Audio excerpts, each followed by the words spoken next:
সারাদিন এত গরম, সেই সকালে বাইরেছি, গাছের নিচে বসেছিলাম আর এখন রুমে যেতেছি। এখন বেলা বাজে 4:30, রোদ একটু কমছে তাই রুমে যেতেছি। প্রচুর গরম। অনেকে বলবেন যে গরম তো সব জায়গায়, আসলেই গরম সব জায়গায় জানি, কিন্তু আমরা যে জায়গায় থাকি সেগুলো কন্টিনিউর ভিতরে, বাইরে যখন গরম থাকে কন্টিনিউর ভিতরে প্রচুর গরম হয়ে যায়, হিট হয়ে যায়, তো সেখানে থাকা যায় না। এই যে আমি দেখাতেছি আপনাদেরকে আমাদের কন্টিনিউর। ওই যে দেখতেছেন যে 3তলা যে কন্টিনিউর, এই ওপরেরটা এই কর্নারটা আমরা থাকি।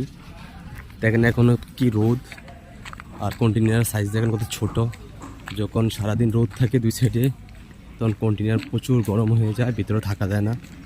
তাই ছুটি কাটাইলেও মনে করেন যে রুমে থাকতে পারি না।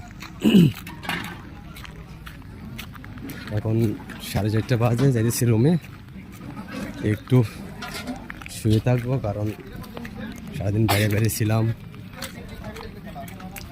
তারপরে গোসল করবো, বিকাল আবার বাইরে বেরোবো, আগামীকাল থেকে কাজ আছে।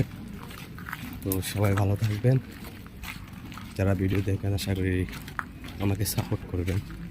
ওই যে ওপরে যেতেছি, আর নিচের কন্টেনারে আসলে ঠান্ডা আছে, কারণ নিচে রোদ পড়ে না, আর ওপরে প্রচুর রোদ দুই সাইডে। আর আমাদের কন্টেনারটা কর্নারের কারণে মনে হয় যে প্রচুর গরম হয়ে যায়।